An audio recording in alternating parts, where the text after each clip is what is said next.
And now, the Lux Radio Theater presents It's a Wonderful Life. This is the story of George Bailey, an ordinary man who lives in Bedford Falls, New York. For his whole life, George Bailey wanted to see the world laying beyond his small town.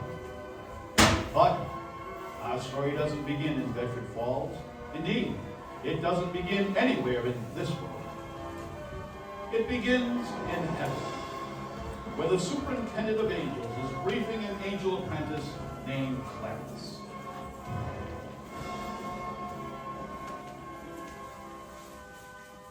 Clarence buddy, Angel second class reporting for duty, Your Honor.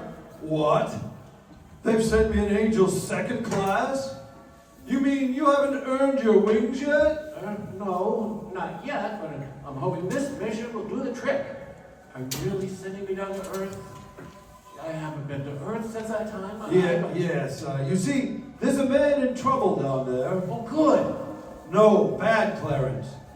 At precisely 10:45 p.m. Earth time, a man named George Bailey will be thinking about taking his life. Oh, no. Suicide? Well, I know that's bad. Good, Clarence. You must stop this, if you can. Now, let me brief you about George Bailey's case history.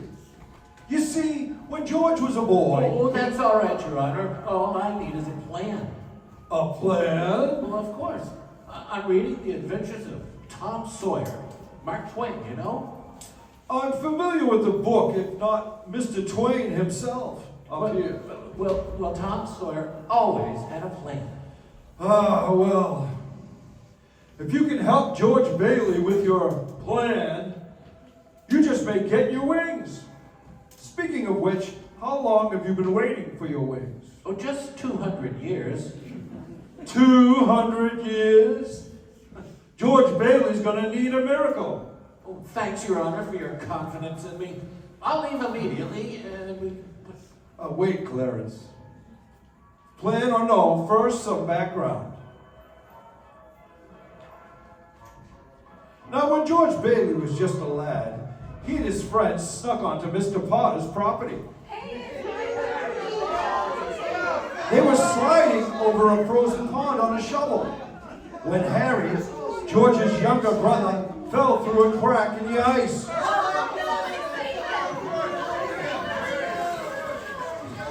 Oh, and George jumped in to save Harry. Yes, he saved his brother that day, but as a result, George lost his hearing in one ear. Oh, yes, icy water, infection. I got it. Bad ear. Go on. A few months later, young George was working at Gower's pharmacy. But Mr. Gower had just received a telegram informing him that his only son had died. It was the great pandemic. The influenza pandemic of 1919, you understand. Devastated, Mr. Gower was trying to drown his sorrows in whiskey when the...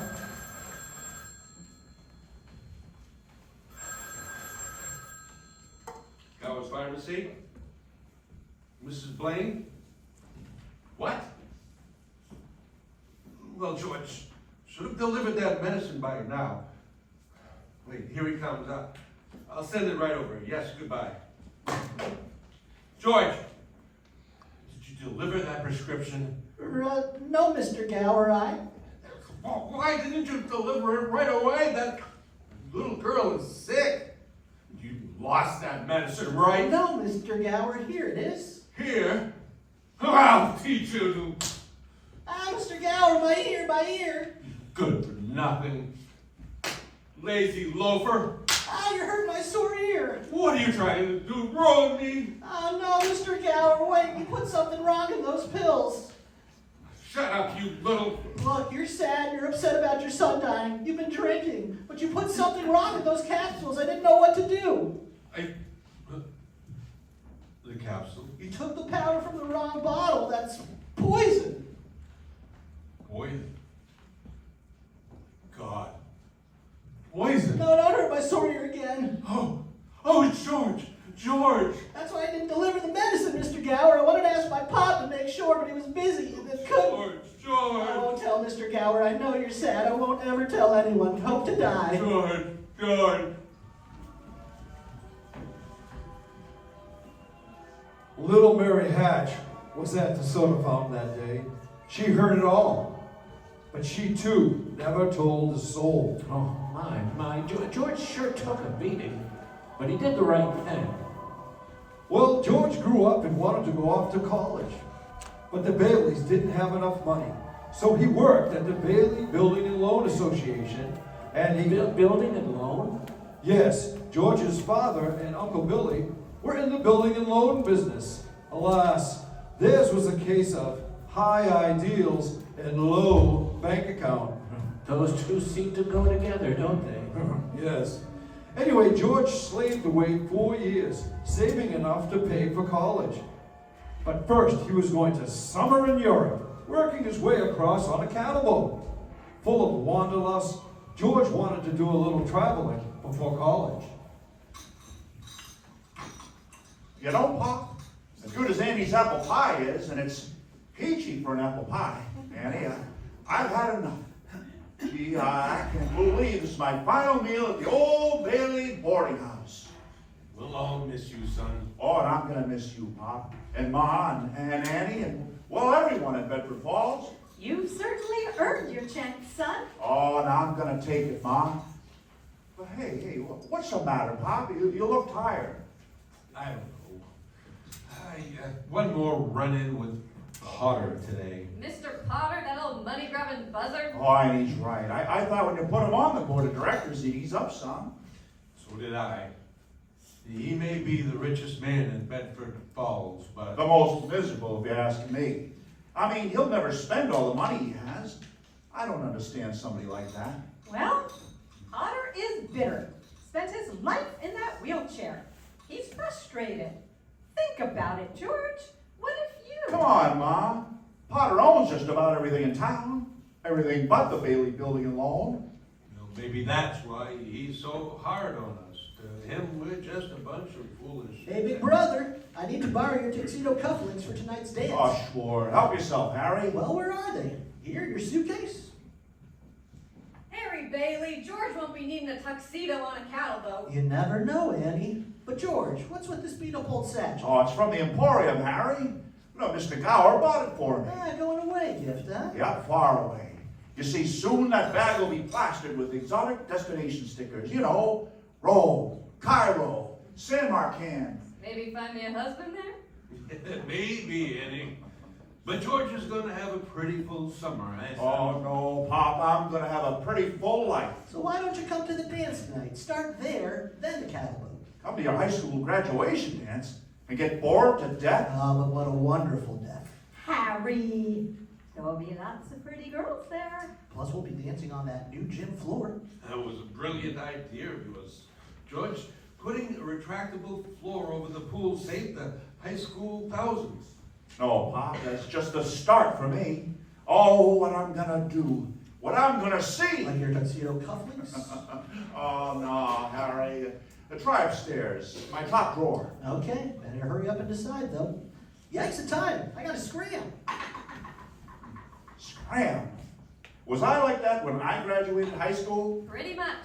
I'm sure we sure wish we could send Harry to college with you, George. Yeah, but Harry and I worked that out. He'll take my job at the building and loan, saving up, and go 4 years later.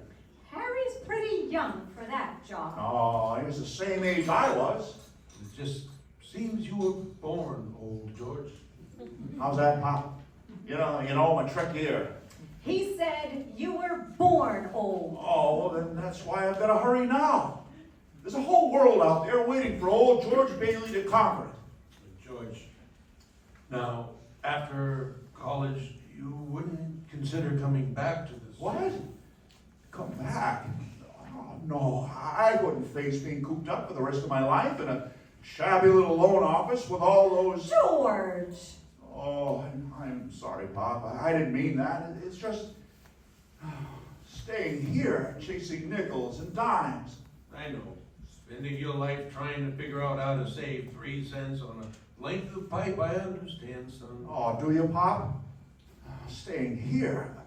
I just go crazy. You see, I need to do something big. Well, something important. But, in a way, the building and loan is important, George. In that shabby little office, we help people buy their own homes. Your father helps people's dreams come true. I know, Pop, but most of my friends have already finished college. I feel if I didn't get away, I'd bust. I guess you're right. You know what I mean, don't you, Pop? Well, I know this town's no place for anybody with... Unless you bow down to Henry And Potter. that's not for me. Not that kind of life. Yeah, you've got talents, George. A gift, so travel. Go to college. Do what you want, son. You know what, Pop? You ready for a shock? Well, I think you're a pretty swell guy. You hear that, Annie? It's about time one of you lunkheads said it. Well, thank you, George. Look, why don't you go to Harry's dance? See that new gym floor over the pool. You'll have fun. And maybe see Harry's classmate? That cute Mary Hatch? Well, it is my last night in Bedford Falls. I guess I could drop in, inspect the retracting floor, and say goodbye to my friends, dance a bit. Maybe I will at that. Well, see you later. So George Bailey went to a dance. Is that important, Your Honor? Patience, Clarence. That night, George danced the Charleston with Mary Hatch. The whole gang was dancing away on the retracting gymnasium floor over the pool. But due to some scam, that retracting floor suddenly started retracting.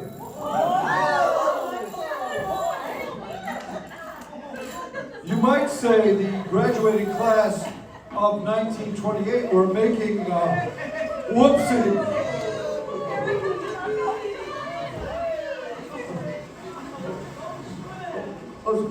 So George and Mary were head over heels? Not yet. Later, as they were walking home, it was quite a night, Clarence. As a matter of fact, wonderful.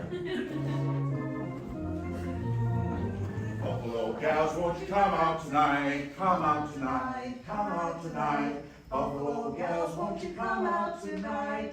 And dance by the light of the moon. Hot dog, eh, Mary? We sound beautiful, George. Oh, well, we don't look beautiful. You should have seen me scramble to get these dry clothes out of the locker room. I didn't know you were the football type. Oh, I didn't know you were the Royal Road type. Didn't you now? My train, sir. Oh, you're caboose, my lady. Hey, you know something, Mary? I'd almost say you were the prettiest girl in Bedford Falls, the way you look. So, go ahead, say it. Oh, no. Well, what happened to you? How'd you get so grown up? I'm gaining on you, George. Maybe we'll be in the same class at college. Same class?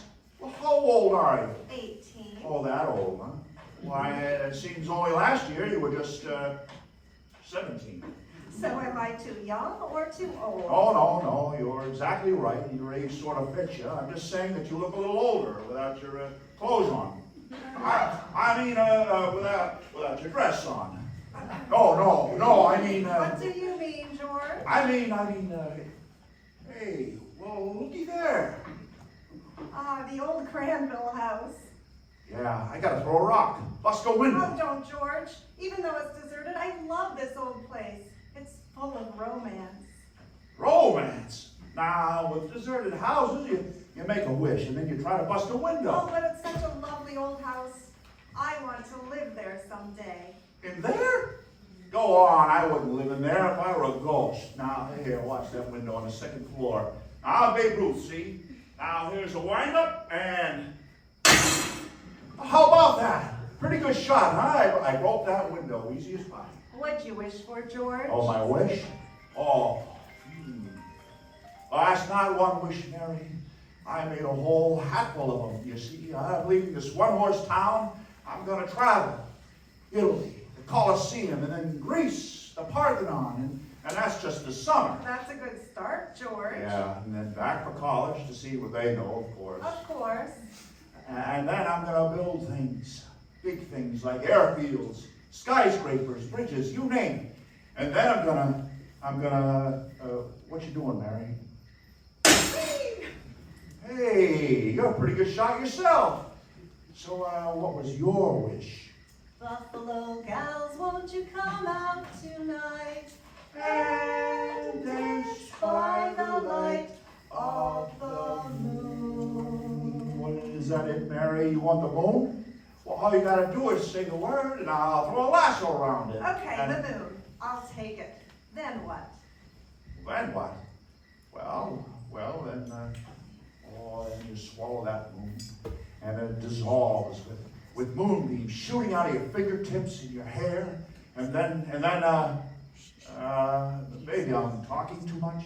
That's for sure. Why don't you just kiss her? How's that? Say what? I said kiss her. Don't just stand there and talk her to death. Kiss her, huh? George? I said kiss her. Kind of loud youth is wasted on people like you.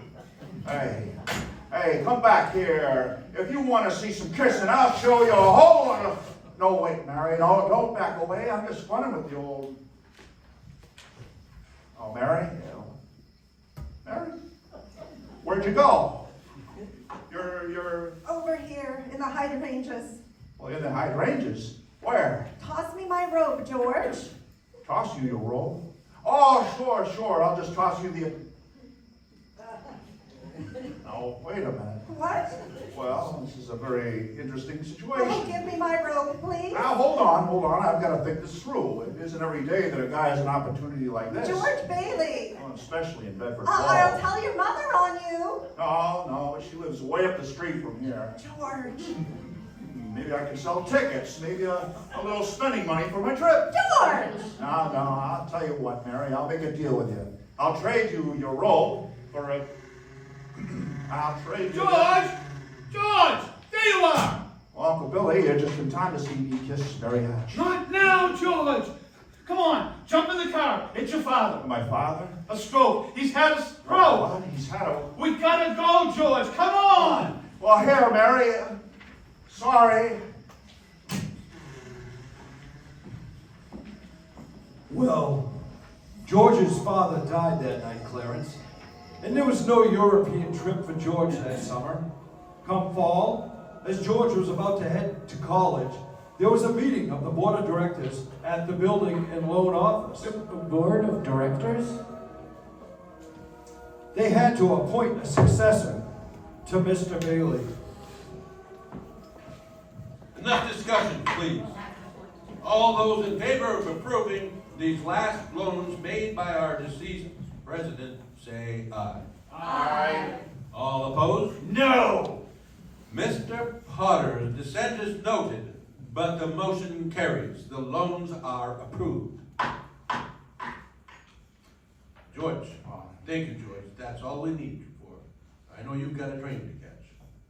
Well, really, Dr. Campbell, Ernie's taxi's waiting outside. Right, Uncle Billy?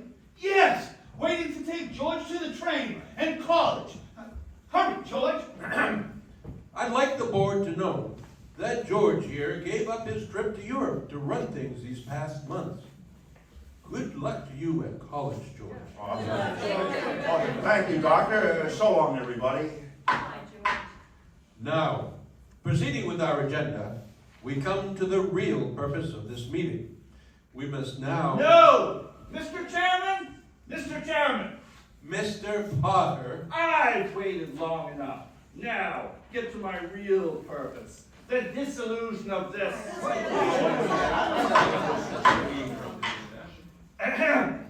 I've said I've waited long enough. Now, this institution isn't needed in this town. It competes with the bank. It's a general nuisance to sound business practice. Therefore... Oh, wait a minute. That is your opinion, Mr. Potter. You don't... It's not my opinion. It is fact. Now that Peter Bailey is dead, I move that we dissolve the building loan and turn its assets and liabilities over to the receiver to... Listen here, Henry Potter! We're not gonna put No! Billy. Your brother, Peter Bailey, was no businessman. He was a man of high ideals, so-called. But ideals without common sense, that's a recipe for disaster. Is it now? Of course. And it's unfair to the little people, encouraging them to live beyond their means. Like this Ernie Bishop, the taxi driver. I happen to know he was turned down for a home loan by the bank. But here... Oh, hold on, Mr. Potter. I handled Ernie Bishop's loan. You've got the papers in front of you. Income, insurance, collateral, and well, I can personally vouch for Ernie's character. Ah, a friend of yours. See? If someone shoots pool with an employee here, they can borrow money. And what does that get us? A discontented, lazy rabble instead of a thrifty working class. All because starry-eyed dreamers like Peter Bailey put impossible dreams into their heads. Now, who'll second my motion to dissolve? Now, wait a minute, Mr. Potter. Oh, pardon my honesty, George, but your father... Why my father has started this penny ante building and loan, I'll never know. But remember this, Potter, that rabble you're talking about? Well, they do most of the working and paying and living and dying in this town. So, is it too much to have them work and pay and live and die in some decent rooms with a bath? Well, anyway, my father didn't think so. People were human beings to him, but to you, a warped, frustrated old man, they're cattle. In my book, Mr. Potter, my father died a richer man than you'll ever be. I'm not interested in your book, George. I'm talking about the building alone. Oh, you're talking about something you can't get your gritty hands on, and it's galling you. And that's what you're talking about. And, well, I've said too much. Well, that's okay, George. Come on. Actually, that's quite enough. Now, I apologize, members of the board. You can do what you want, but let me just say that Bedford Falls needs this measly building and loan, if only to have somewhere folks could borrow money without crawling to Potter. Come on, Uncle Billy, I have a train to catch. What is the ruckus in there, George? Tilly, what all the yelling? You won't believe it, Eustace. George took on Henry Potter. That'll show him. Oh, yeah, in a minute they'll vote to dissolve the building and loan. Well, after 25 years, easy come, easy go. But of course, I don't know what's going to happen to us now. And your mother, George, the poor old... And no job for Harry. Right. Well, I don't care, George. It was worth seeing you shut Potter's big mouth. Now that's rich. Don't worry, George. I'll get a new job. I'm only 51. 55. Will you get out of here, George? You already missed the boat trip to Europe. Don't be late for college. Ernie's taxi's waiting downstairs. Come on. George, Billy, they just voted Potter down. Whoopee! We're still in business! What a relief, Tilly. But there goes my new career. Just one stipulation, George. They've appointed you to take your father's place. Appointed me? Sure. Oh, Uncle Billy's your man. You can keep him on. You can hire anyone you like. Thanks, George. Now, wait a minute, Dr. Campbell. Don't you people realize? Get this straight. I've got plans. I'm leaving. Leaving for college right now. George, you've got to take it. They'll vote with Potter otherwise. They said so. Without you. So, George Bailey didn't go to college, Your Honor? No, he didn't, Clarence. George gave his college money to his brother Harry. Harry went instead. But what about that girl, the cute one, stuck in the hydrangea bush, you know? Mary went away to college too. And George worked 4 more years at the building and loan, waiting for Harry to finish school, come back and take over. George still hoped to see the world though. He planned to work in the oil fields of Venezuela. Well, that sounds exotic. Good for George. Except, when Harry came back, there was a girl with him. His wife. Of course, the only one who best understood all of this was Ma Bailey. Is that you, George? Oh, yes, Mother. I was just out on the porch listening to the train whistle. heading out of town. Well, that train brought back Harry and your new sister-in-law. Don't you like her? Ruth? Oh, she's swell. Harry's got all the luck. She'll keep him on his toes. No, I'll keep him out of Bedford Falls anyway. Now, Ruth's father has a good job for Harry up in Buffalo. Yeah, Buffalo. Meaning, Oh, then you can't. yep, again. Well, Harry got his Buffalo gal. I'm sorry, George. Yeah. Well, did you know? Mary Hatch is back from college too. Hmm? Oh, yeah. She's been back 3 whole days. Yeah. Nice girl, that Mary. I suppose. Oh, stop this moping, George Bailey. It's not like you. Well, what do you want me to do, Mother? Give me one good reason why you shouldn't go see Mary. Well, how about Sam Wainwright for one? Sam Wainwright? The boy who went hee-haw? Sure. Well, Sam's always been wild about it. Mary? Well, she's never been wild about Sam. Oh, never. Well, how do you know that? Was it in the newspaper? Did I miss it? Mary's had her eye on you, George. She lights up like a firefly whenever you're around. Oh, Firefly.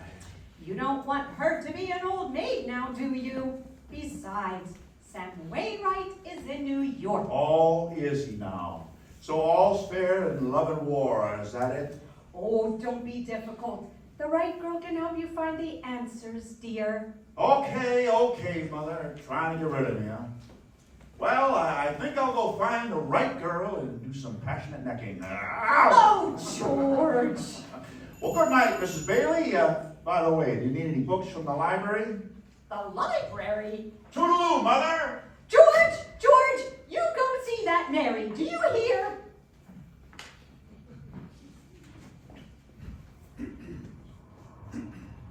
Hey, George. Need a lift? Now, Ernie, I wouldn't want to rob you of a fare. No, you wouldn't be robbing me of any fares. The taxi business is on the skids. Well, just like the building and loan business. You want to swap? Actually, George, I need to talk to you. I'm gonna have to turn the deed back over to you. Deed? Well, the deed to your house?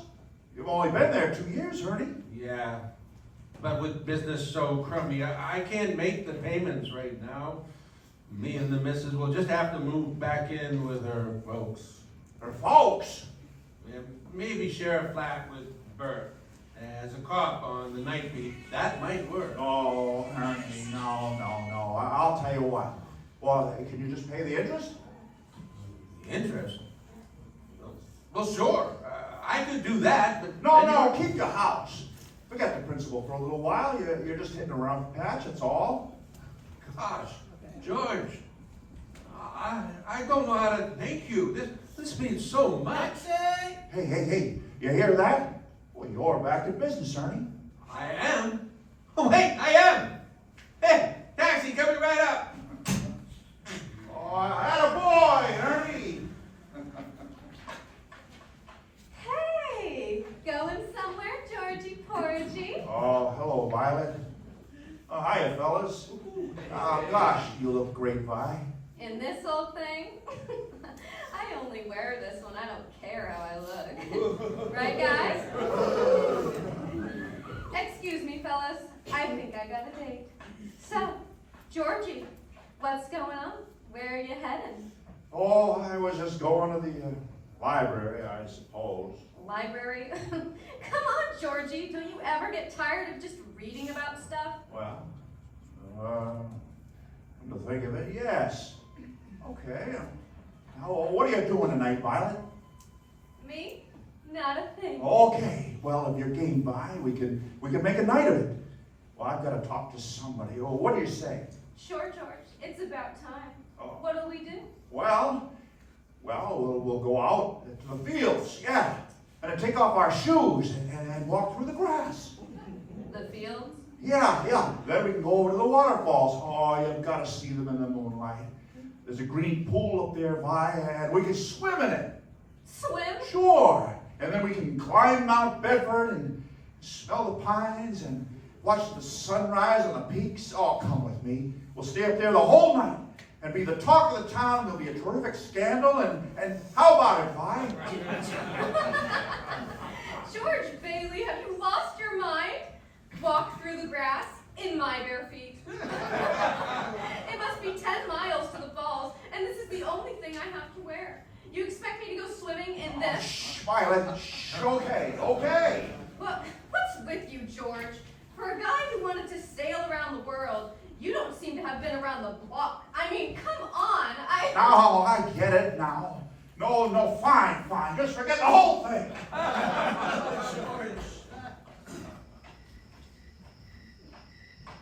George, what are you doing on our sidewalk? Nothing? Oh, is that you, Mary? I think so. Well, Well, what? Oh, me? Well, I'm just passing by. yes, several times. I wondered if you were picketing or haunting me. Now, why would I be? Your mother phoned saying you were coming over. She phoned? Oh, the nerve. So are you I coming just in? happened to be on a stroll. I didn't have any firm kind of plan. Are you coming in or aren't you? Well, all right, if you insist. I can come in for a minute. I never told anyone I was coming here, certainly not my mother. Right, you're your own man. So, back from college, huh? Tuesday, Now, where'd you get that dress? New York. What do you think? Well, it's okay, I guess. But I thought you'd take up in New York, like Sam Wainwright and everybody. Oh, I worked there summers. But I don't know, I got homesick. You got homesick? What, for Bedford Falls? Well, it is home after all. Why don't you just come into the parlor, George?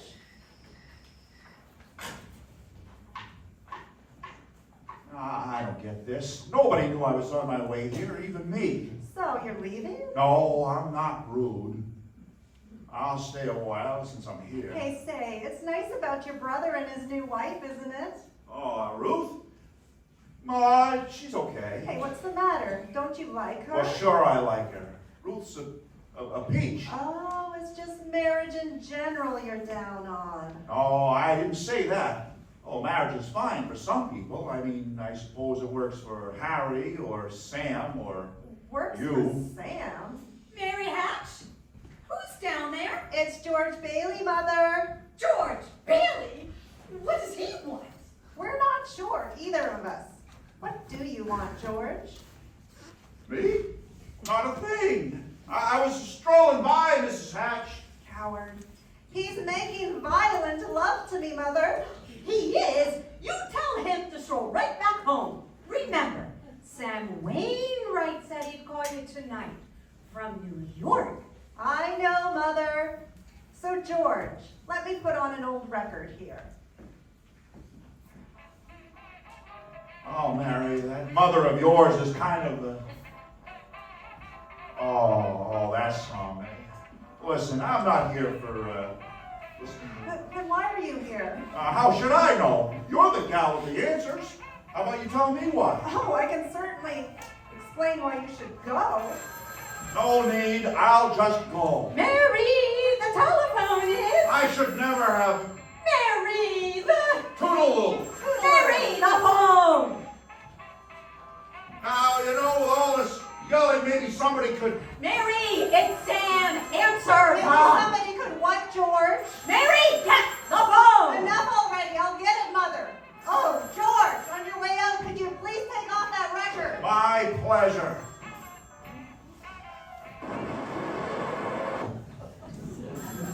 That blasted song. Enough already. Hello, Hatch residence. Hiya, Mary. It's me, Sam. Oh, Sam. Hey, Mary. It's nice to catch you home. It is? Oh, excuse me, Mary. Just grabbing my hat. Oh, Sam, how nice of you to call. All the way from New York. Hee-haw. What, Mary? Oh yeah. Hee-haw. Hey, you know what, Sam? Your old friend George Bailey's here. What, old Mossback George in person? Yep, old moss-back George. Yeehaw. Well, put George on. I want to say hi. Wait a minute, Sam. George. Mary, you idiot! Sam doesn't want to talk to George. He does too. He even asked for George. Oh, what is it, Mary? See, I'm late. I've got to get to the... Wait, it's Sam Wainwright. He wants to talk to you. Me? Oh, Sam Wainwright? No, Sam, here's George. Oh. Hi, Sam. Yeah. Hee-haw. Yeehaw. Come on, George. What are you doing there? Trying to steal my girl? Steal you? Hey, I don't want to steal anybody's girl. Mary, you talk to Sam. He's... No, wait a minute, George. This is for you both. Mary can use the extension upstairs. He says you should go use the phone extension upstairs. I can't. Mother's on the extension. I am not. That's okay, George. We can just put our heads closer together. Then we can both hear. Well, all right. Okay. There, all right. Sam, we're both on the line. Okay. Now, I've got a plan that'll have us all rolling in dough. George, remember that time at Martini's Tavern where he told me about making plastics out of, chili beans? What? Chili beans? Soybeans. Oh, yeah, it was soybeans. Go on. Well, my dad's willing to bankroll it. We want to build a factory outside Rochester. What do you think of that? Why Rochester? You could put it here in Bedford Falls. The old tool machinery works closed down. You can get that building for some. Plus, there's a lot of available labor here. Now you're talking, George. But, Mary, you listen to this too. If you've got any money, put every dime into our stock. Now, wait a minute, Sam. Come on, George. We might even have a job for you. That is, if you're not wedded to that worn-out building alone. Here's your chance to get in on the ground floor, right there in Bedford Falls. The ground floor. That's wonderful. Bedford Falls? I don't know, Sam. Oh, Mary, you still listening? Yes, Sam, I'm here. Tell that clodhopper this is the chance of a lifetime, you hear? The chance of a lifetime. He says it's the chance of a lifetime. Give me that phone. Here's George again, Sam. You try and... Now listen, Mary. No plastics, no job, no ground floor, and no marriage to nobody. Never, do you understand me? George. Now I'm gonna do what I want, and nobody's gonna maneuver me into any... Oh, Mary, oh, Mary.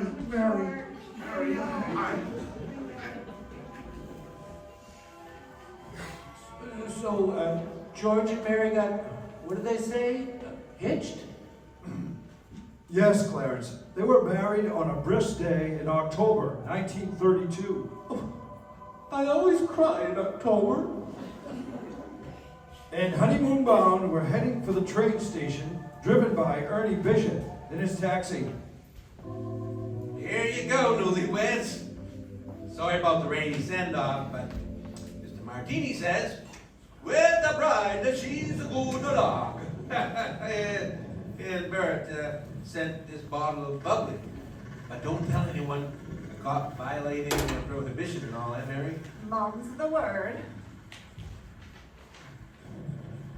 So, what's the plan for this here deluxe honeymoon, George? Now, you see this fat wad of cash account, Mary? Well, that's our kitty. So, we're gonna shoot the works, honey. Week 1, New York. Week 2, Bermuda. It'll be the swankiest hotels, the dancingest music, the prettiest, and the soggiest wife. That's why I brought an umbrella. Oh, lucky you for finally getting out of Bedford Falls. So, where after that? Oh, gee, I don't know. Dear, where after that? The moon, of course. Oh, atta girl. Say, Mrs. Bailey, I haven't kissed you nearly enough. Well, come here, you. Hey, slow down, lovebirds. Any fond farewells, George? Here's Genesee Street. Oh, so long, Bedford Falls. So long, old building alone. So long, Uncle Billy and Mr. Potter and everybody else. We're leaving town and we won't be back for a long time. Uh-oh. Say, George, something's fishy. Yeah, look at that crowd over there in front of the bank. It looks like the door's locked. Now, slow down, Ern. There's some cops. Ask Bert. Hey, Bert! Bert, what's going on? It's like a bank run. What, here in this downpour? Rain or no, it's a bank run. Mary, if you got any money in that bank, you better go pull it out before they go belly up. Now, stay here, Ernie. I've got to see. No, George, don't. Let's just go, please. Ernie, take us to the train. George, no. Now, just a minute, honey. Let me see. It'll only take a second. Oh, no, George. Bert, please, drag him back here. Please, George, not now.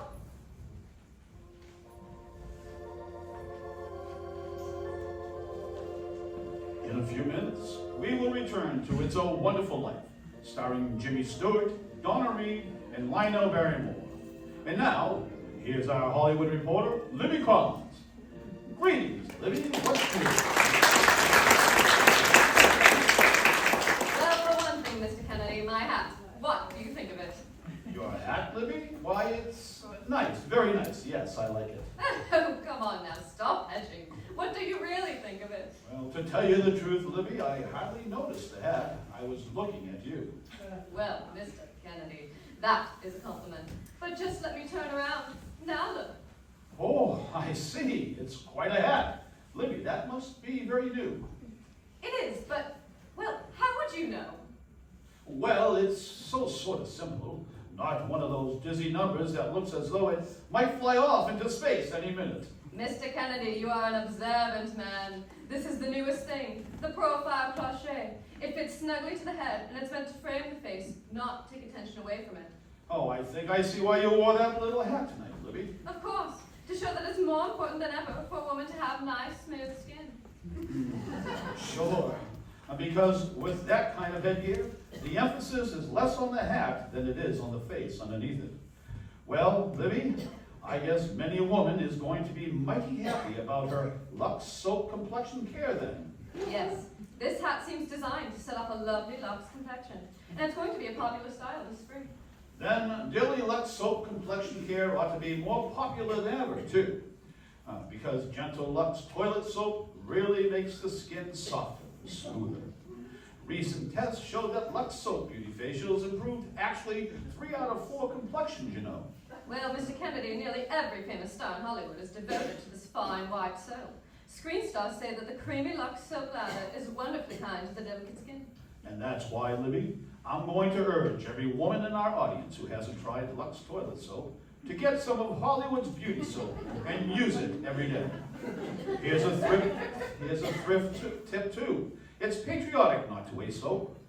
And because Lux soap is hard-milled, you can use it down to the last thin sliver. It'll last even longer if you always put it in a soap dish that's dry. Moisten the thin leftover piece and press it against your new cake of Lux toilet soap. Lux toilet soap.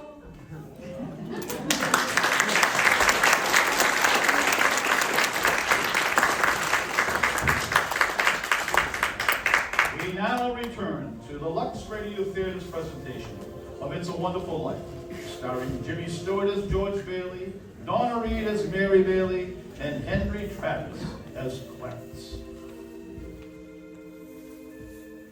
In heaven, the superintendent of angels is still going over George Bailey's case history. Clarence, an apprentice angel, is eager to depart for his mission to Earth. Oh, fiddle-dee-dee, Your Excellency. I've heard enough background. If George Bailey is thinking of taking his life, I better head down to Earth right now. Hold your horses, Clarence. We're nowhere near the point where George Bailey is contemplating suicide. What? Why not? You'll never get your wings unless you can be patient. Now, let me see. Where was I? Oh, here. George and Mary got married. We're heading out on their honeymoon when they ran into a run. Or a bank run, I mean. Ah, yes. It was the Great Financial Panic. The Great Financial Panic of 1932, you understand. As it was, bank failures were very prevalent back then. Whoa! Did hell break loose again? No. In the lobby of the building and loan, dozens of worried shareholders are clamoring for their savings. George has rushed in from the waiting taxi to find Uncle Billy hiding in his office. What is this, Uncle Billy? I saw a line of people outside the bank. Well, what's with this angry crowd in our lobby? It's a panic, George. They want to withdraw their shares. From us? Well, we're not the bank. We're in a pickle, George, a real pickle. The bank, this morning, suddenly called in our loan. Our loan? Uh-oh. The bank called in our loan? Well, they've got to run. They needed cash, so they demanded we pay off our loan. Immediately. I handed over all our cash, George. I had to. All our cash? Oh, but that means... The whole town's gone nuts, George. Now, we're in the same boat as the bank. Who'd have thought you couldn't trust the American banking system? Or the American public to be... Hello, this is Billy. How can I... Bailey, this is Potter. What? George, it's Henry Potter. Oh, George is there. Good. Put him on. For me? Well, this is George. Are you okay, son? Have you called the police to quell that unruly mob in your The lobby? police? Now, why would we need... I just want you to know that in this financial crisis, I'm here to help. You? Help? Yes. I've just guaranteed sufficient funds to the bank. They'll close down for a bank holiday and then reopen on Monday. Potter just took over the bank. I see. Then they'll reopen under new management, of course. Of course. Now, this may cost me a fortune, but I'm willing to help out your shareholders too. If they need cash, they can sell their shares to me. I'm paying 50 cents on the dollar. Oh, no. There'll be no fire sale here. We don't need your kind of bailout. Ha! You don't have any cash, and you know it. That means bankruptcy, and your working people will lose everything. Am I wrong? Well, I know your charter. If you close your doors before 6 p.m., you'll never reopen. Oh, you don't miss a trick, do you, Potter? Well, here's one you did. Well, I guess you told him, huh? Oh, but he's right, Uncle Billy. Our charter requires we stay open. That's until 6 o'clock. Well, if we don't, the state will take away our license. We'll go bankrupt. Stay open with no cash on hand? It'll take a miracle. Well, come on, let's go see about that crowd out there. Okay, now, hold on, now, please. Now, everybody, don't panic. I know you want your money. Oh, now, look, I just talked with Mr. Potter on the phone. He says the bank will reopen next week. Next week. We want our money. George, where's our money? Oh, come on, everybody. Now, wait. Just a minute now. Please, listen. You've got it all wrong. Yeah, your money isn't here. Where is it? Hold on now. Let me explain. Your money's not here. It's not in the safe. No. The money you've invested into this building and loan was put into people's houses. It's in Ernie's house and the Grimaldi's house. It's invested in your house and your neighbor's houses. That's how the building and loan works. If you all want your money now, what should we do? Foreclose on everybody? Throw them out of their homes? I don't care. I've got $242 in shares here. Now, $242 won't break you, George. Close my account. I want my money now. All you gotta do, Charlie, is sign the withdrawal form and you'll get your funds in 60 days. 60 days? What do you mean? That's 2 whole months. Well, yes. Well, when you bought your shares in here, you agreed to these rules. I went and got my money. Mr. Potter will pay you 50 cents on the dollar for your shares. Now what do you say, George? Well, now we have to stick to the shareholder agreement. Yeah? Come on, everybody. We can sell our shares to Potter. Half will be better than nothing. Yeah. No, wait. Come on, please, folks. Don't do this. Now, stop. Please. Now, listen. If you all sell, Potter would then control the building alone. And then there won't be a decent house built in this town again. Well, can't you see? He's just taken over the town bank. He already controls the bus line, the department store. Well, and now he's after us. You know why? Because we're cutting into his business. With the building and loan gone, you'll be living in his crummy shacks and paying whatever rent he demands. But George! Now, Eddie, last year, things were tough for you. You couldn't always pay, right? You think Potter would have let you keep your house? Well, now listen, everybody. Potter is buying because we're panicking, and he's not. To him, you're just a bunch of bargains. Now, we can get through this, but only if we stick together. We've got to believe in one another. Have faith. It's a lot of fine talk, George, but I've got doctor's bills to pay. My husband got laid off. We need our money. Well, when do we live on until the bank reopens? You can't feed kids on faith. George, darling. Hey, Mary. How much money do they need? You and I still have some cash on hand. No. Wait. We do. Our honeymoon money. Oh, we do. Now wait, folks. I've got $2,000 here. My own money. Well, that could last us till the bank reopens. I hope so, Uncle Billy. Sure would have made for a nice honeymoon. Bought some nice furniture, too. Okay, now, so we've got some cash. Charlie, well, how much do you need? I need $242. Now, come on, Charlie. Can't you make do with just enough to tide you over? No, give me $242. All right, fine. Uncle Billy here. Charlie gets $242. That closes my account then. No, that doesn't close your account. It's just a loan, Charlie, just a loan. Now, so who's next? Eddie now. Well, I got $300 in here. Oh, come on, Eddie. Well, how much do you need? 20 bucks then? Oh, thank you, Eddie. Thank you. Well, next, Mrs. Davis, how about you? But this is your own money. Oh, that's George. okay. That's okay. Now, what do you need? Would $17.40 be too much? $17.40? Oh, bless you, dear. You can pay it all back later when things are better now. Who's next? Who's next now? Let's try and spread it out. Spread it out.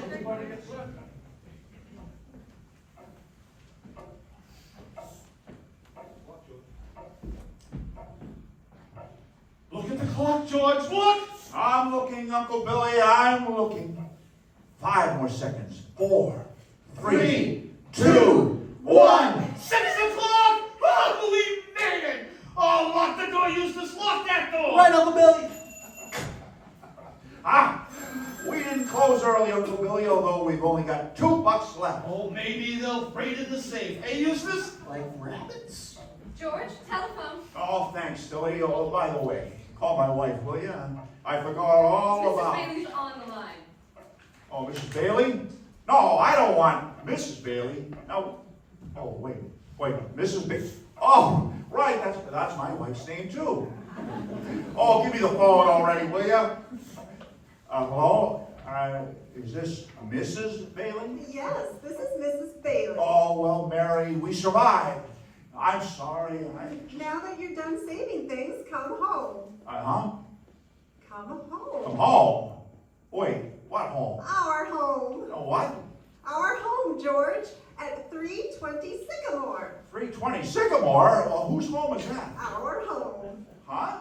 Our home. But Mary, how could we have a... Right now. Right now? Okay, sure. I love you. Oh, I love you too, honey. I'm on my way. So, Clarence, it turns out 320 Sycamore was... His mother-in-law's? No, it was that rundown Granville house. The one George and Mary threw rocks at for their wishes. You see, Mary's wish was to marry George. They live in the old Granville house. That's where they honeymooned. That's where they set up house. And that's where they were living when Mr. Potter had George come by his office for a little talk.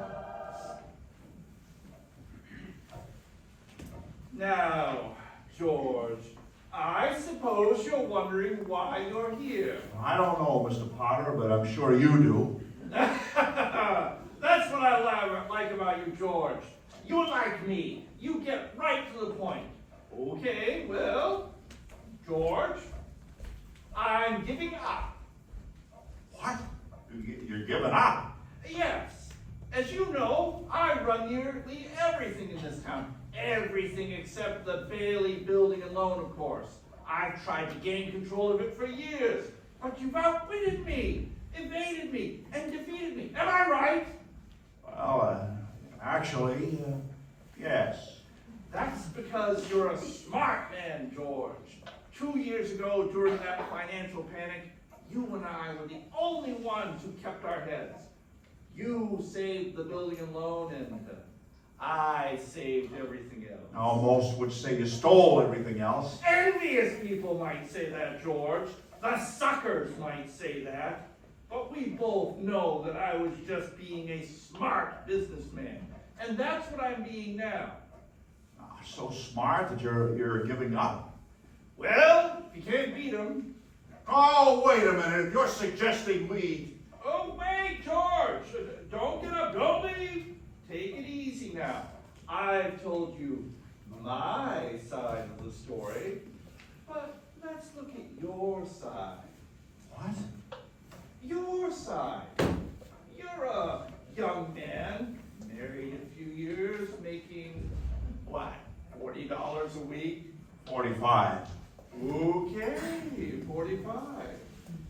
And if you were a common, everyday bumpkin, you'd think you were doing well. However, you're no common, everyday bumpkin, son. No, you're a smart and resourceful and ambitious man who hates his job. Yes, you hate that building and loan almost as much as I do. George, you've been dying to get out of this town ever since you were born. You see your friends, your brother go places. Well, you're trapped here, frittering away your life, servant to a bunch of garlic eaters. Am I right, or do I exaggerate? Well, so what's your point, Mr. Potter? My point is, come work for me, George. I'll hire you. Hire me? Well, to do what? To manage my affairs, oversee my properties, and I'll start you off at, say, $20,000 a year. 20,000? Are you talking $20,000 per year? Of course, and you're worth it. Wouldn't you like to live in the best house in town, get your wife some fine clothes, take trips to Europe every year? Europe? Now, wait. You're talking to George Bailey, the George Bailey from the building and loan? Yes, that George Bailey. Son, your ship has finally come in. Now muster up the brains and climb on board.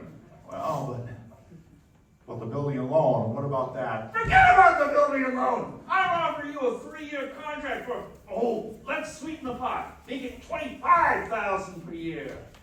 Agreed? $25,000? A nice home, Europe? You give me time to think a bit, ask my wife? Of course, George. Meanwhile, I'll drop the papers. But first, let's shake on son. Well, Mr. Potter, gee, who would have thought? If my father could see us now, he'd be... Why? Is something wrong, George? We're just shaking on a little business. Oh, wait, no. I won't do it. I don't need time to think it over. I know right now the answer's no. What do you mean? If you offered me $1 million to stay in Bedford Falls, to be your stooge, the answer would still be no. But why? Because the whole world should revolve around you and your money. Some things can't be bought or bought off. And I'm one of them. I don't need you or your money. Oh, really now? You're a failure, George Bailey. You just don't know it yet.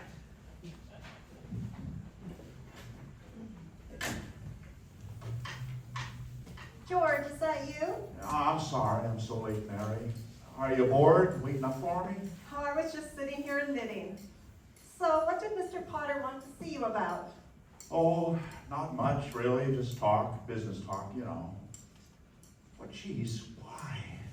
How could you have married someone like me? Why? Well, I didn't want to be an old maid. Oh, but we were going to go see the world, go places. I was going to give you the moon. But instead, what have I given you, huh?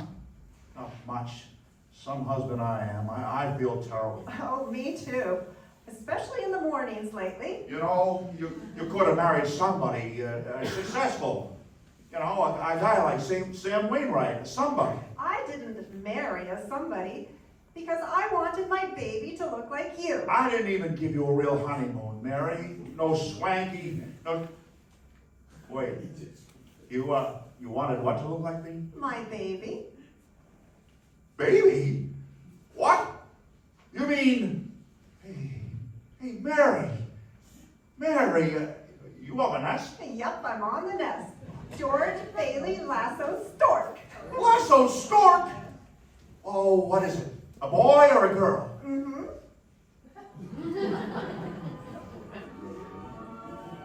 Well, Clarence, soon Mary gave birth to their first child, a boy named Petey. Oh, Petey? That's not... 2 years later, another baby, a girl, Janie. Janie, oh, good for them. But of course, George never got out of Bedford Falls. He didn't? No. Year after year, George slaved away at the building and loan. They built Bailey Park, and townfolk settled there, like the tavern owner, Mr. Martini. George kept on dreaming, and Mary kept on hoping. In 1940, they had another child, Susan, nicknamed Zuzu. Zuzu? Okay. Oh, but then came the World War. The Second World War, you understand. Mary ran the USO and had another boy, Tommy. Uncle Billy and Mr. Gower sold war bonds. Old Mr. Potter headed the draft board, of course. Oh, of course. Violent Vic joined the Waves until they found that her way of raising morale could sink the Navy. Huh? Oh my. Bert the cop got wounded in Tunisia and received the Silver Star. Ernie, the taxi driver, was captured by the Nazis but escaped from a prison camp. And George's brother Harry, remember him? Yes, he moved to Buffalo. Yes, he did. But Harry became a real hero. As a Navy flyer, he shot down 15 planes, 2 of them just as they were about to crash into a ship full of soldiers. What about George? What did George do in the war? Well, George fought the Battle of Bedford Falls.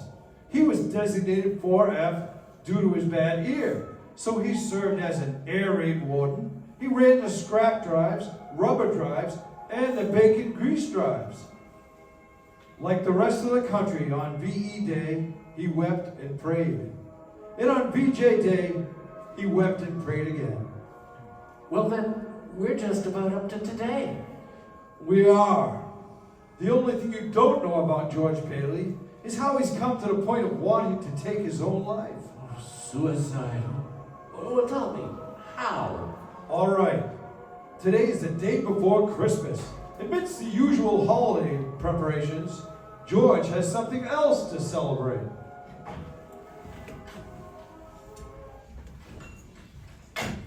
Tilly, Eustace! Hey, did you see this article in the paper? Commander Harry Bailey, famous Navy ace, decorated by the President. My own brother, the Medal of Honor. Gee, George, that's swell. It says here, Commander Bailey downed 15 enemy planes. The last ones, kamikazes, aiming to dive into a troop ship. Think of it. Our Harry Bailey saved hundreds of lives. Hey, Eustace, where's Uncle Billy? Shopping? He's at the bank, right, Tilly? Yes, but George, the bank examiner's here, waiting for him. Oh, right. The annual audit. Well, good afternoon. Carter, bank examiner. Oh, you know, my brother's picture's in the paper. The president is decorating him today. Yes. Well, I suppose they do that sort of thing. Now, how about the books? George? Violet, how are you? Did you see the paper? It's all about Harry's homecoming. Can I see you a minute, George? Privately? Okay. Okay, Vi. Or we can just go to my...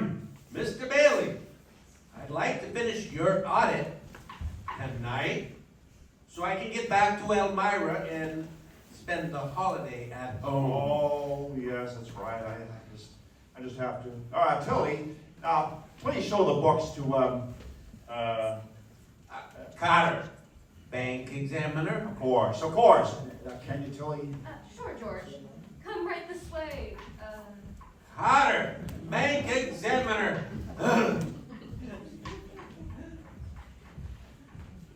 Now, let's see. Violet, step into my office. Sure, thank you, George. So, what can I do for you, Vi? That letter you promised? Huh?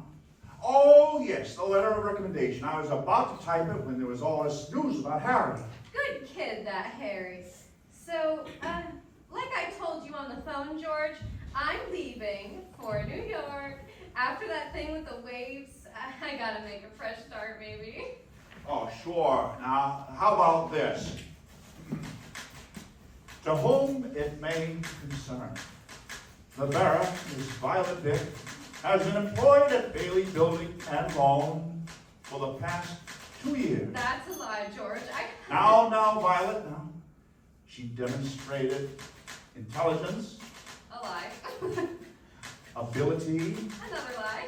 and good character. Character? If I had any character, I wouldn't have gotten drummed out of the I'm way. happy to give her my wholehearted endorsement.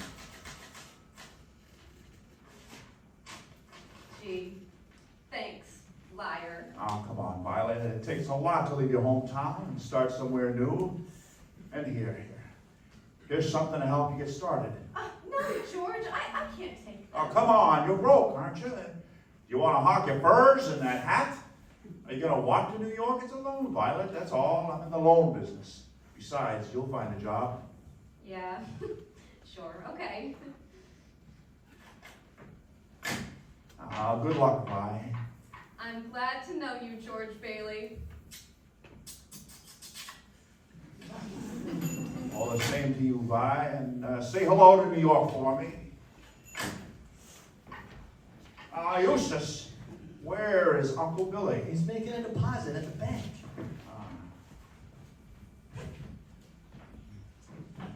Well. Potter? Personally here to guard your money? What, your bank vault not strong enough? Look out, Bailey, you old fool, my wheelchair. Did you see the newspaper? The headline is, Harry Bailey gets Medal of Honor. Gee, what do those Bailey boys think of next? Huh? Let me see that newspaper. Read it for yourself. What does that slacker George say about Harry being decorated? Well, if that slacker George had gone, he'd have earned 2 Medals of Honor. Oh, but George didn't go. His bad ear heard everything but the call to arms. Well, make sure to read about the pot in the parade, for Harry tomorrow. Sorry, I can't chat with you more, you old thief. I gotta make a deposit. Next customer, please. Oh, hello. Let me see here. Here you are, bank book, deposit slip, and Merry Christmas to you. To you too, Mr. Bailey, but haven't you forgotten something? I forget things all the time. Yes, but Mr. Bailey, where's the money? What? You want to make a deposit, don't you? Of course, I want to deposit $8,000.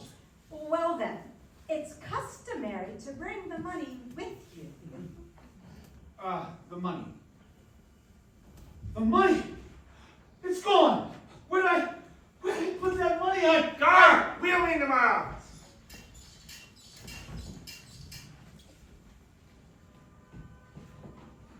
Take note, Clarence. Uncle Billy couldn't find the deposit money because the envelope with the $8,000 was folded up in that newspaper he gave to Mr. Potter. Oh, and Potter kept that lost money, didn't he? So that's why George and Uncle Billy are out there scouring the street in front of the bank. You look by the curb, Uncle Billy. I'll look by the mailbox. For the life of me, George, I don't know where it could be.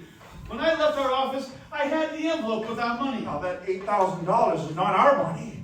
It's a depositor's money, and with the bank examiner here. But George, we've checked every step I took. Well, if you didn't drop it, maybe you never put the envelope in your pocket in the first place. Maybe, but I'm useless, George. I'm useless to you. Come on, you've got to think. I can't think. I can't. I just can't. How? Where is that money? You doddering fool. We'll be bankrupt. That's fraud, scandal. Somebody's going to go to prison. And it won't be George Bailey. You keep looking, you hear? I'm going home. Oh, George.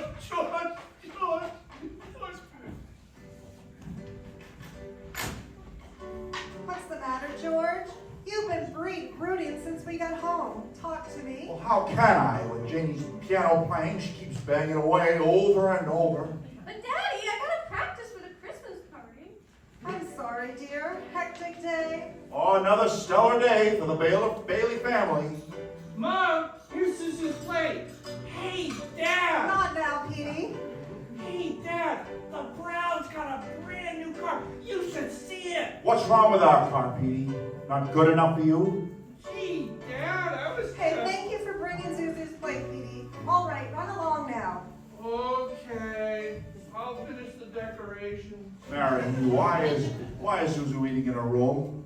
What's the matter? Oh, I think she may have caught it cold coming home from school. She didn't button her coat because she got a flower as a prize and she didn't want to crush it. She caught a little cold. Oh, it's okay, dear. The doctor said not to worry. What? The doctor came? Zuzu's got a little temperature, just 99. Oh, it's this drafty old house. It's a wonder we don't all have pneumonia. George. I mean, why do we live here in the first place? Why in this crummy little town? What's wrong, dear? Oh, everything's wrong. Oh, why do we have all these kids anyway? Daddy, how do you spell frankincense? I don't know. Ask your mother. Where are you going, George? I'm going to check on Zuzu. Daddy. Are you okay, Zuzu? I heard you caught a cold. I want a flower at school, Daddy. Can you give it a drink of water? Drink of what? Oh, okay, I'll just... Daddy, you crushed it. Oh, I didn't mean to. I was just trying to... Fix it, Daddy. Paste the pedals back on. All right, there. You see, it's all fixed. Good as new. Oh, thank you, Daddy. You can do anything. Anything? Now try to get some sleep, darling. You'll feel better. Happy Christmas, Daddy.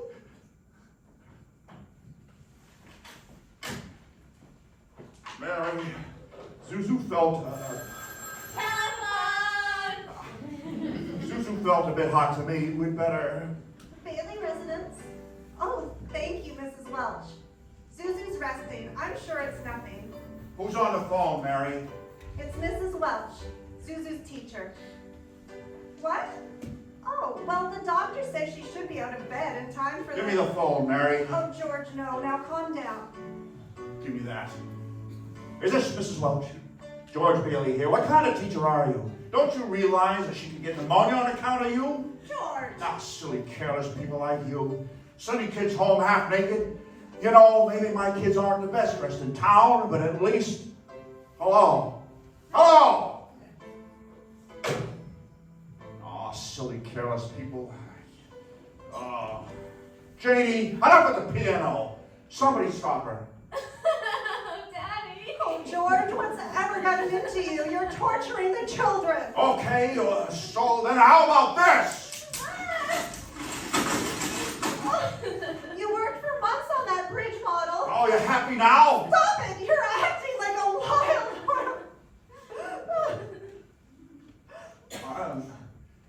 I'm sorry, Janie. Sorry, Mary. Oh, George. I'm just gonna get out of here. I'm sorry.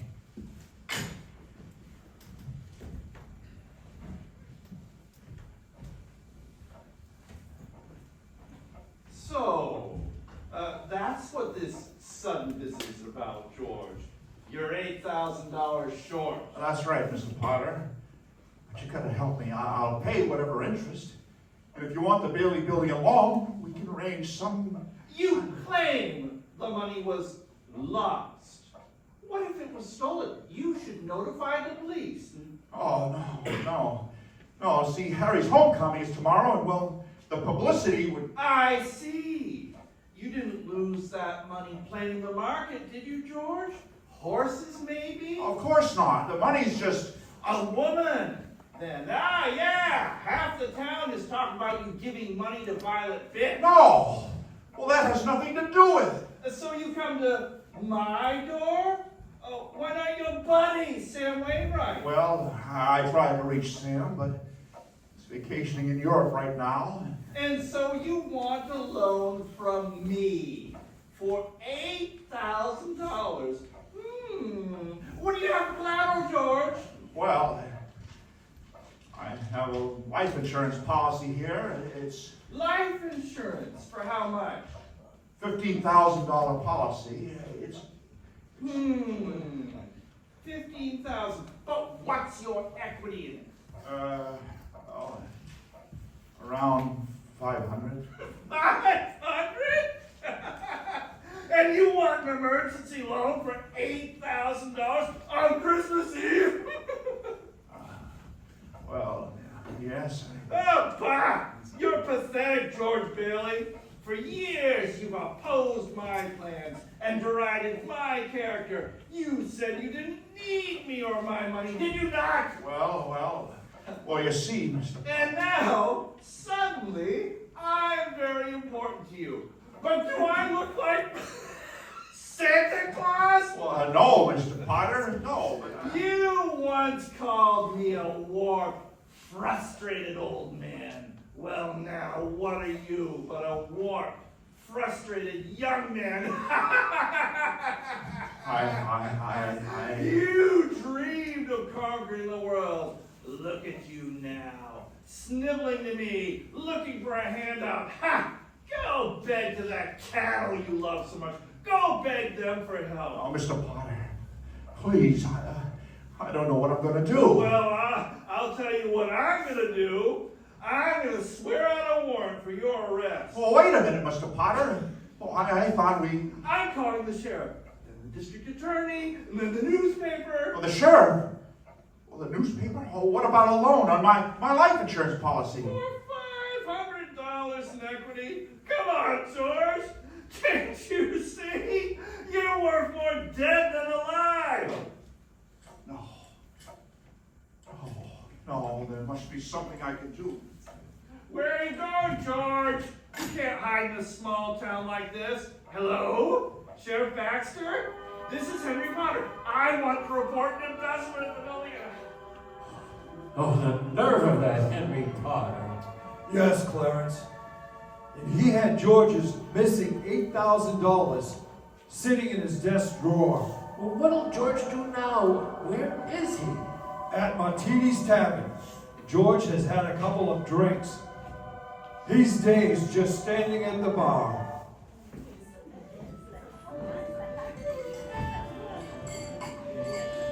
Our Father, who art in heaven,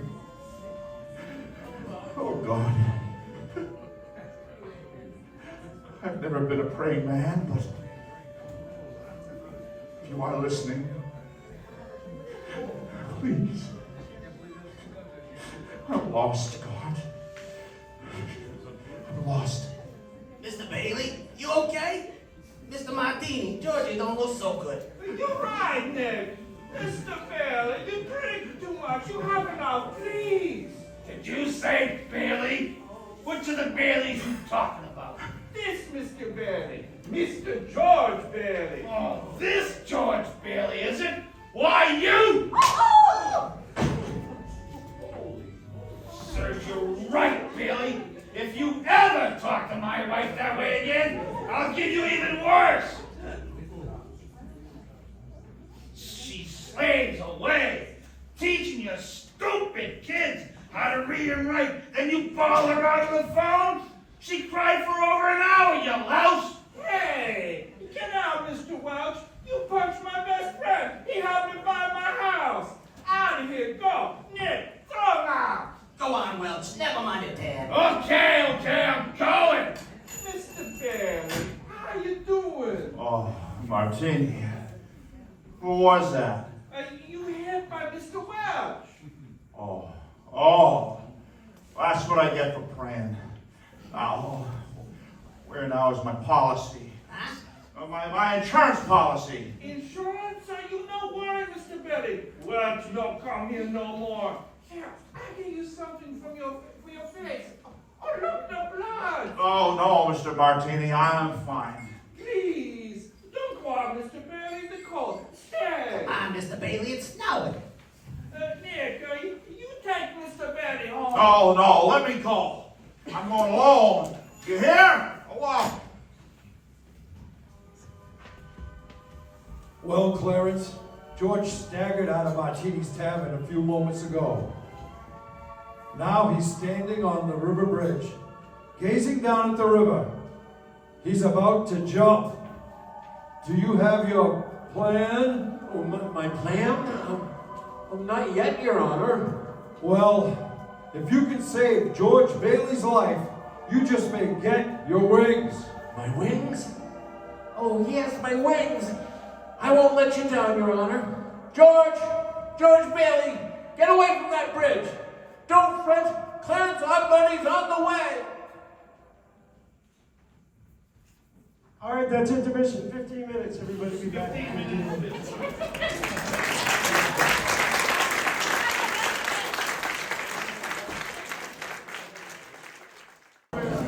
Excited about that.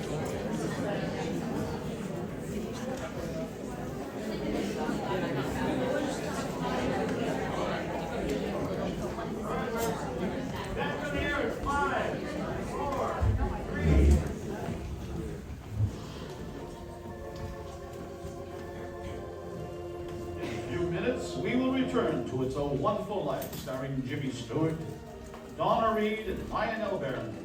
And now, here's our Hollywood reporter, Libby Collins. Greetings, Libby. What's new? After seeing Paul Goddard's wardrobe for Paramount's new comedy Suddenly It's Spring, I just had to rush out and buy something new. Looking at all those lovely clothes was just too much for my self-control. Well, you look stunning, Libby. Thank you again, Mr. Kennedy. Well, tell me about the picture. I understand that Paulette's portrayal of an ex-whack is truly delightful. Oh, yes, 'tis. And Fred McMurray gives a perfect characterization of her wayward husband. Between the two of them, Suddenly It's Spring is a high-spirited comedy with emphasis on the romantic side. Well, naturally. But really, that wardrobe of Miss Goddard certainly will make clothes-conscious girls sit up and take notice. I bet you'll think so too, Mr. Kennedy. Well, Libby, men seldom know much about styles. What I notice about a dress is the general effect when a woman wears it. Some girls always seem to have that right on the beam look. You know what I mean. Well, I think what you have in mind, Mr. Kennedy, is good grooming. Screen stars certainly put great emphasis on it. A perfect hairdo, fresh, beautifully cared-for skin. Those are essential. That must be the reason Lux toilet soap continues to be a studio standby, no matter how often other styles change. Well, that's what Miss Goddard told me. She says her beauty facials are so quick and so easy and work so well, she's never without a supply of Lux toilet soap. I can depend on it for daily complexion care, she says. I wish you'd tell the ladies in our audience how easy these Lux soap facials are, Libby. Well, here's what Paulette Goddard does. She says, I cover my face with the fragrant Lux soap lather and work it well in. I rinse with warm water, then cold, and use a soft towel to pat my skin dry. Gives skin quick new beauty, she says. Well, daily Lux soap facials do make skin lovelier. Recent tests by skin specialists proved it. In 3 out of 4 cases, complexions became softer and smoother in a short time. A lovely Lux complexion makes a woman so attractive. I wish every girl who hasn't tried Lux toilet soap would begin using it tomorrow. That's sound advice, Libby. When 9 out of 10 screen stars recommend a beauty soap, you know it has to be good. So why not try Lux toilet soap? Hollywood's own complexion soap. Lux toilet soap.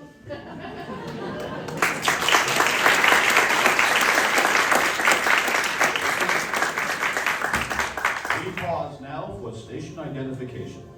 This is the Columbia Broadcasting System.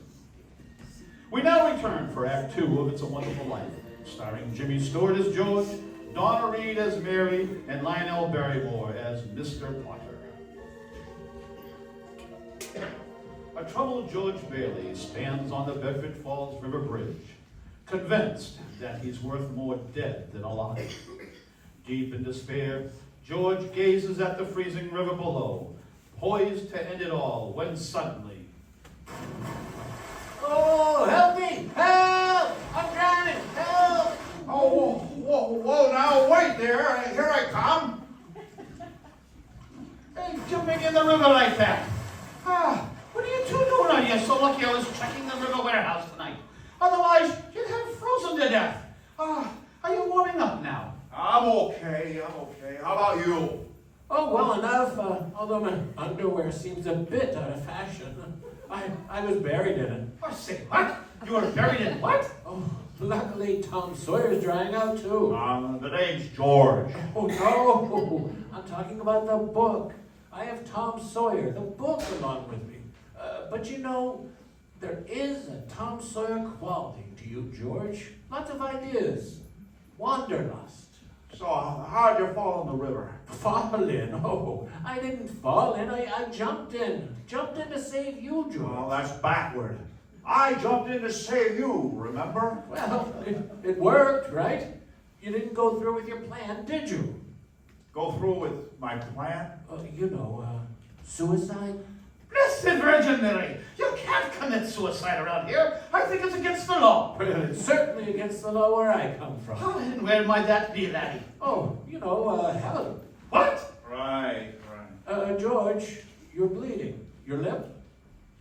Oh, that. Well, I got punched in the face in answer to a prayer. No, George.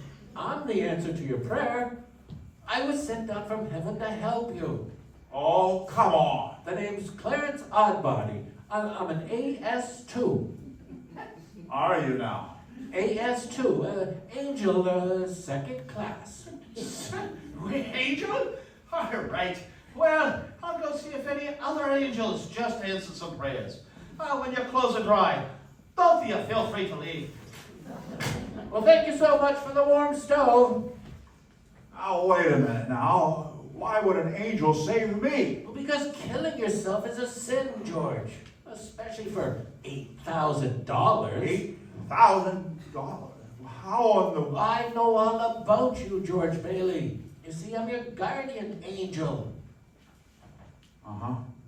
Exactly the kind of angel I'd wind up with. Angel, huh? Where are your wings then? Oh, I'm an angel second class, George.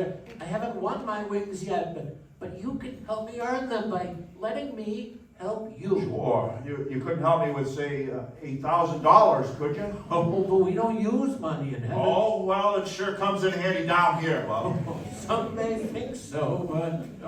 It just dawned on me a bit late. But if you know all about me, then you know I'm worth more dead than alive, right? Oh, don't talk that way, George. I'll never earn my wings if you keep that up. You don't know all the good you've done for people. I mean, if it wasn't for you... If it wasn't for me, then I'll be better off. My wife, kids, my friends. But killing yourself wouldn't make them happier. Oh, yeah. I suppose you're right. Maybe it would be better if I had never been born to begin with. What? Yeah. I wish I'd never been born. Oh, that's a good one, George. Good what? Oh, the plan you just gave me. It reminds me of Tom Sawyer. Well, let me see here.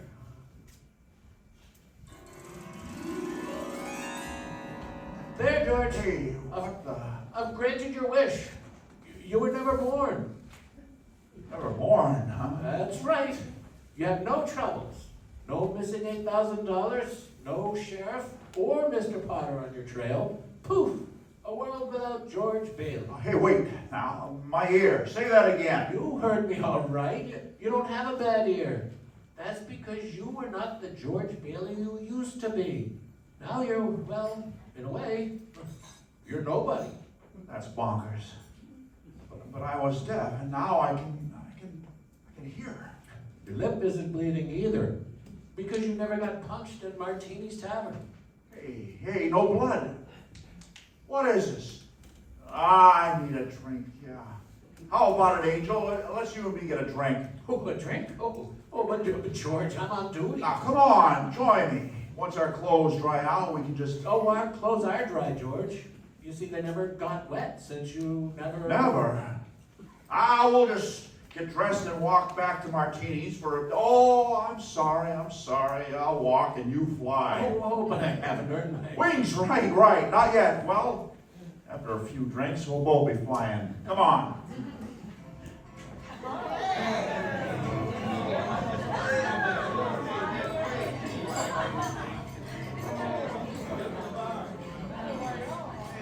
Yeah, what'll it be?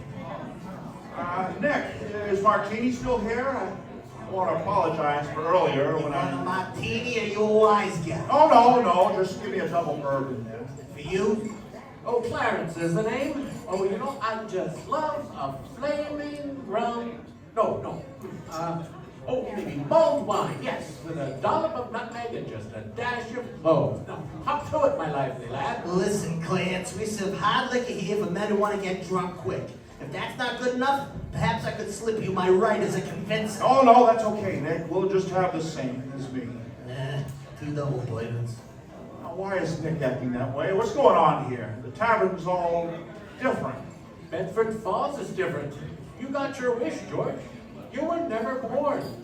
It's a different world, one without you. Different? Oh, good. At least somebody made it. Made what? Your drinks. Well, every time a bell rings, an angel gets his wings. What'd you say? Angel? I'm an angel second class. Clarence, you may not want to talk about angels in a bar. Why? Don't they believe in angels? Oh, sure they believe. Then why would anyone be shocked to actually see one? In a bar? Yeah. Sorry, Nick. You just never grew up. Oh, sure I did. Next September, I'll be 293. Two pixies, eh? I bet you don't got no money either. Well, of course not. We don't use money in heaven. Well, this ain't heaven, pal. That's enough. Out! Get out of my bar! Your bar? Where's Martini, Nick? You ain't getting no martini. And how do you know my name anyway? I don't know you from Adam and... hey, you again. Fish and change? Sir, hey, fish and change. No, Rummy, you can't panhandle in here. Mr. Gower, listen. You know me. I'm George Bailey. George Bailey. I know you. Oh, yeah, we're old pals. Buy me a drink. Get the little one, will you, mister? Get out, Gower. Man, throw that Rummy out. No, please. Oh, that's Mr. Gower from the pharmacy. Yeah, that drunkard went to prison. 20 years for poisoning a kid. If you know him, you must be another jailbird. Then get them out too. Out! You don't have to be so brusque. Hey, everybody! I'm handing out angel wings!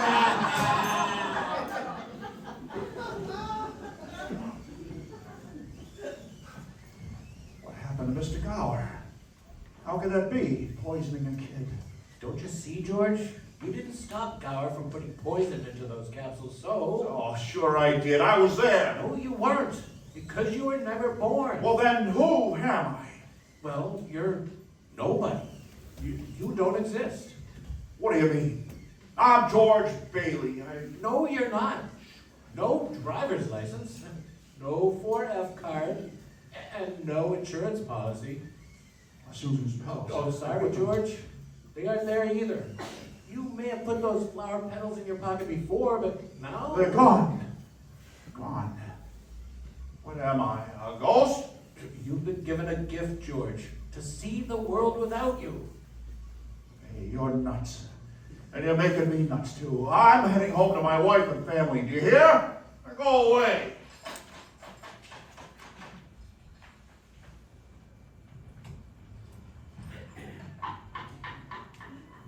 Hey, officer. Officer, Bert! Hey, what's with this sign? You're welcome to Pottersville. Well, what about it? You're in Potterville? Well, where's the building alone? The Bailey brothers building alone. What? Oh, that closed down years ago. As you can see, it's a pawn shop now. But what about the... Hey, you think you're going far? Get your filthy hands off of me, you copper. Why didn't Jack roll nobody? That sailor had it coming. Oh, he did he? Well, you're coming with me. I said lay off of me! I know the mayor, I know the judge, and I know the chief too. And I'll have you bounced off the porch. You can't touch me. Get that way. I'll run you in. No! Wait, Violet! Hey, I know that girl. She... Yeah, you and every other wolf in town. Now you move along before I run you in too.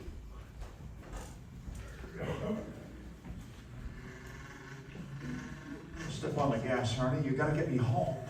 I'm losing my mind. Yeah. Where's home, pal? Oh, now cut it out, Ernie. Don't try that on me. I live at 320 Sycamore. 320 Sycamore? Yeah, and hurry. Zuzu's sick. Whatever you say. Now, listen, Ernie. Something's crazy is going on here. I don't know. Loopy. Now, tell me, your name's Ernie Bishop, isn't it? You and your wife and son live over in Bailey Park? What? What about my wife? Gloria. I've been to your house, the one I built for you. My wife ran away 5 years ago and took the kid with her. I rent one of Potter's shacks, and I've never seen you before in my life, so what are you calling me, Ernie? Oh, okay, Ern. I mean, okay. Just keep driving.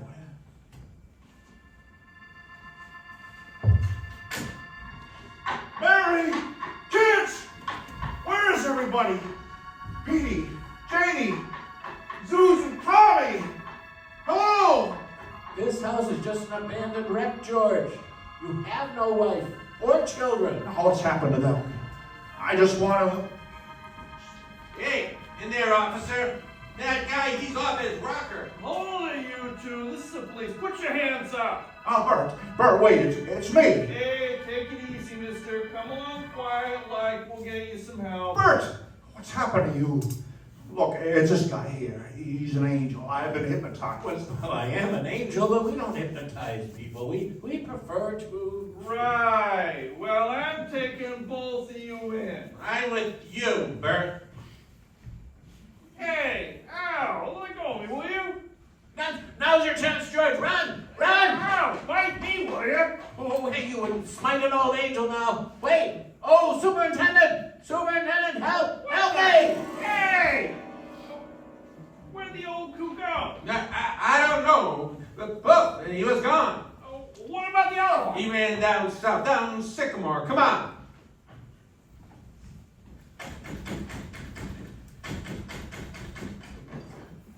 Yeah? Mother. Mother? Who are you? I'm George. Surely you remember me, George. George who? Mother, listen. You gotta help me. Something terrible's happened. Something's happened to everybody. If I could just come in and stay until I get over it, then maybe then... Get over what? No vacancies. Scram. Oh, but we're family. You know, me. Well, your brother-in-law, Uncle Billy, and... You know Billy? Well, sure. I saw him today. Huh. Today? Billy's locked away in the nut house ever since he lost his business. Uncle Billy? The nut house? What? The Pottersville Nut House. And that's where you belong too. Now beat it. Mother! Open up! It's me! Beat it, you! I'm calling the cops, so you better run. Looking for Bailey Park, George? You again. Well, where's the housing development? Bailey Park. My dad and I built it right here. Well, as you can see, it's a cemetery, George. Cemetery? Where are the houses? The people I knew. Oh, they're here, George. They're here. What? Amidst these gravestones. Martini's buried here. The little Blaine girl there. And And your father, and right next to him, Harry Bailey, dead? little Harry fell through the ice and drowned at the age of 9. No! Harry got the Medal of Honor. Harry shot down the kamikazes and saved the lives of every man on that troop ship. Every man on that troop ship died, George. What? How? Harry wasn't there to save them because you weren't there to save Harry. Me? Strange, isn't it? Every man's life touches the lives of so many others. You know, George, you had a wonderful life. Wonderful? It's been said, the kingdom of heaven is spread upon the earth, but men do not see it. Don't you see, George? See what a mistake it would be to throw your life away? But all the things I wanted to do. It's easier to want what you get than to get what you want. But Clarence. Yes? What about Mary, my wife? Oh, George. Please, Clarence. My wife. You don't have Where is she? Where? You won't like it, George. What's become of her? Where's my wife? Haven't you seen enough, George? Where is she? Tell me!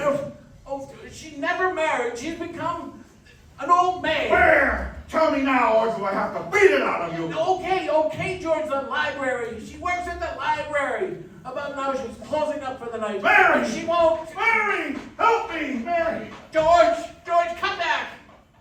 There must be an easier way to get my wings. Oh, Mary! Mary! I'm sorry, but the library closed early tonight. No, Mary, it's me, George. George! Come on, you know me! No, I don't. Excuse me. No, Mary! No, let me go! No, Mary, I want you, please. No, I know let you! me go. Help me. No, Mary! Help me. Please, where are the kids? Our kids! I need them!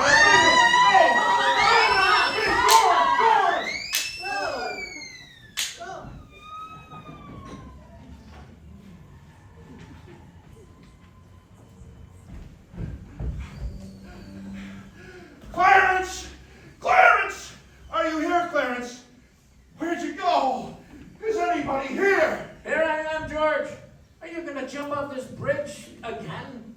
Clarence! I want things back the way they were. Put me back into the world. I want to have been born. I do. But you'll face scandal in prison, the newspapers, bankruptcy, disgrace. Yes. Oh, but I'll do it. Anything. Gladly. Just let me see my family, Clarence. I want to live. Oh, that's the spirit, George. Don't despair. Always be willing. Oh, yes. Oh, can you do it? Can you do it for me, Clarence? I want to live again, God. Let me live again. Yes. Let me live again. Yes, God, I want to live. Please. Oh, please, George? Let me live again. What are you doing here? Huh? Oh, Bert. Bert! Stay away! Stay away, officer. Come any closer and I'll Clarence, save me! What in the Sam Hill are you talking about, George? George? George? Well, that's your name, isn't it? Oh, Bert! Oh, you recognize me? You know me? Know you so well, I've been searching all over town for you. Oh. Where you been? Where have I been? Oh, wait. Say that again. I can't hear you. I'll try the good ear.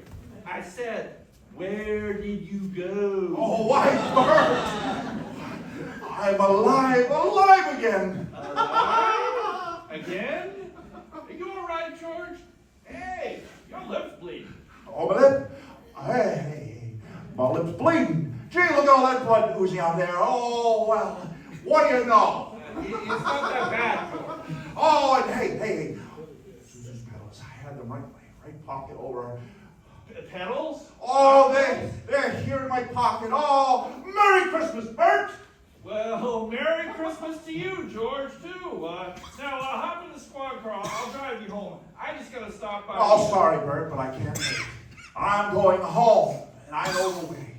Boy, do I know the way. Merry Christmas. Have it your way. Merry Christmas, George.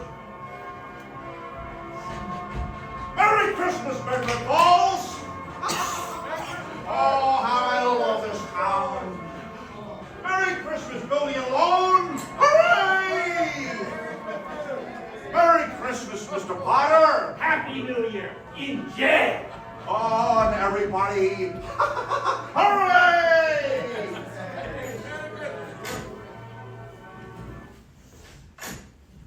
Mary! Oh, what's with all the reporters? Oh, the sheriff. Yeah. Well, Merry Christmas, reporters and sheriff, and you. Carter, a bank examiner.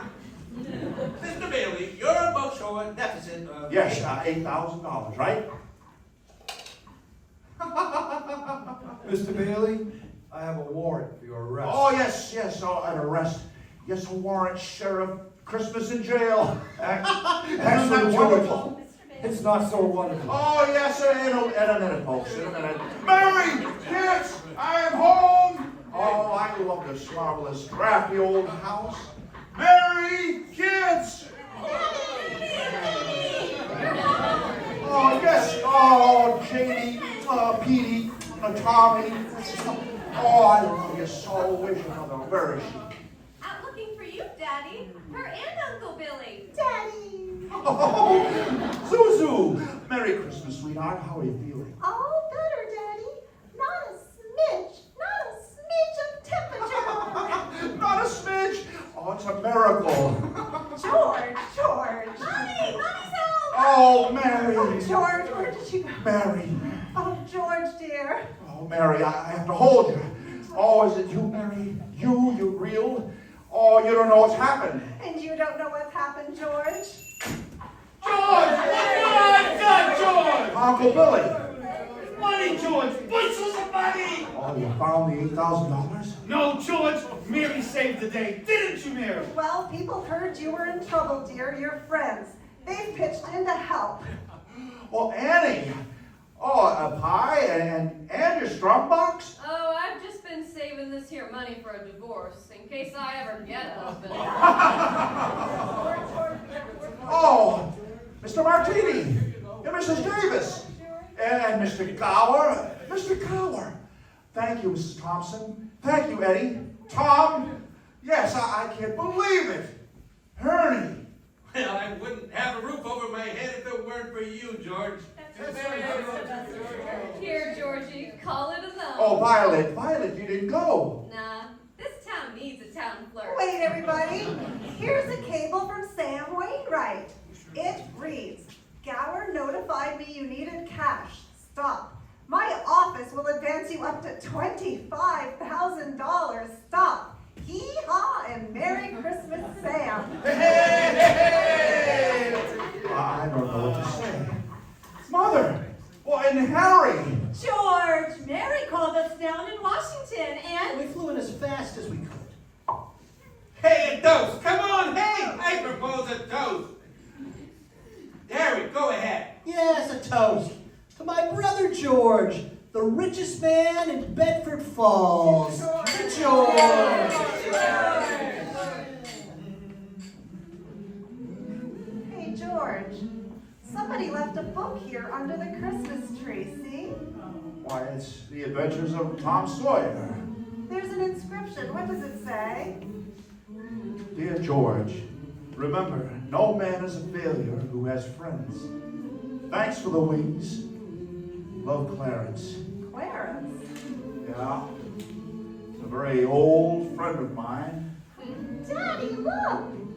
See my little bell hanging on the Christmas tree? Oh, I see it, Zuzu. I hung it up there all by myself, and a ladder.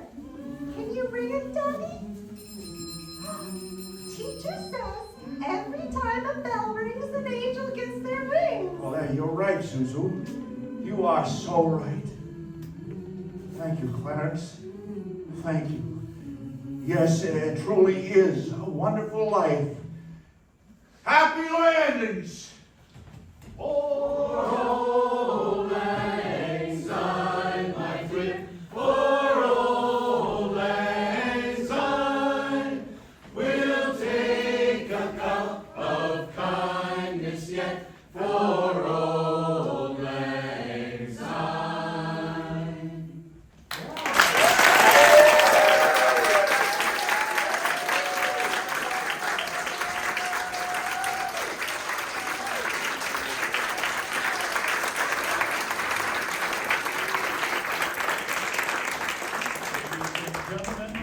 cast of One More Thing Productions.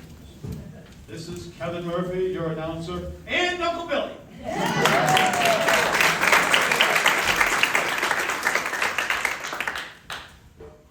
me, Richard Gowan as Foley artist and director.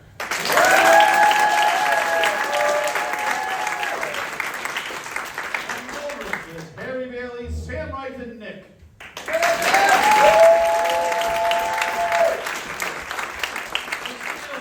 As Ma Bailey and Mrs. Pat. John Bullock as Mr. Gower, Pop Bailey, and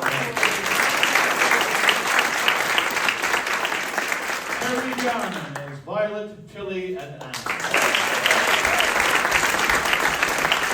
Bob Taylor as Superintendent of Angels.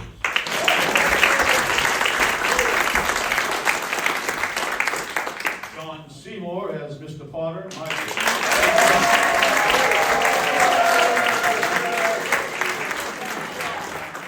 Gilda Cornish as Mary Hack.